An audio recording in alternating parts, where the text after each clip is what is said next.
আসসালামু আলাইকুম সবাইকে। আজ আমি ডিম দিয়ে কুমড়া ভুনা করব। ডিমগুলো প্রথমেই সেদ্ধ করে নিলাম। এখন মশলা দিয়ে দেব।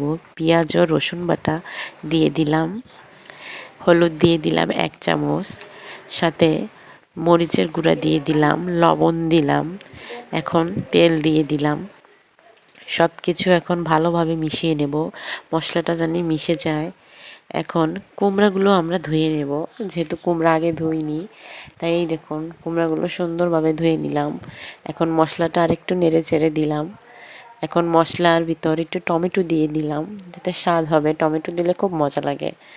এখন কুমড়াগুলো দিয়ে দিলাম, দিয়ে ভালোভাবে নেড়ে চেড়ে নেব, তো মশলাটা মেখে যায়, কুমড়ার গায়ে লেগে যায়। এই দেখুন আমাদের একটু কষানো হয়ে গিয়েছে। এখন ঢাকনা দিয়ে ঢেকে দিলাম, আবার ঢাকনাটা উঠালাম। এখন আবার একটু নেড়ে চেড়ে দিলাম, যাতে লেগে না যায়। কুমড়াটা খেতে কিন্তু খুবই মজাদার, কিন্তু আবার অ্যালার্জিও আছে। এখন ডিমগুলো আমাদের সেদ্ধ শেষ, ডিমগুলো ছিলে নেব।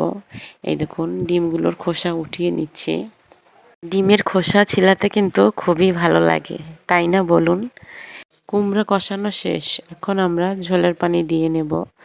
পানি দিয়ে দিলাম, এখন একটু নেড়ে চেড়ে নিলাম। কুমড়াটাও কিন্তু অনেক সেদ্ধ হয়ে গেছে।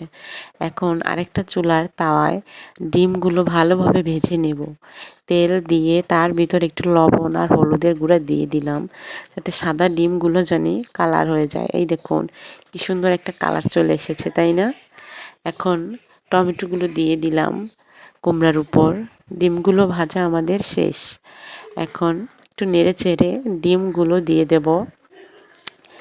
এই যে আমাদের ঝোলের পানিটা ফুটে উঠেছে যেহেতু, এখন এক এক করে আমরা ডিম দিয়ে দিলাম। ডিম দিয়ে কুমড়া দিয়ে কার কার খেতে ভালো লাগে সবাই কমেন্টে জানাবেন। এই যে আমাদের ডিমগুলো দেওয়া শেষ, একটু নেড়ে চেড়ে নিলাম। এখন হয়ে যাওয়ার অপেক্ষায়, তারপরেই আমরা গরম গরম ভাত খাবো। তার আগে একটু ঢেকে দেব, একটু ভালো করে যাতে হয়ে যায়। এই যে আমাদের ডিম কুমড়া রান্না শেষ। সবাইকে ধন্যবাদ।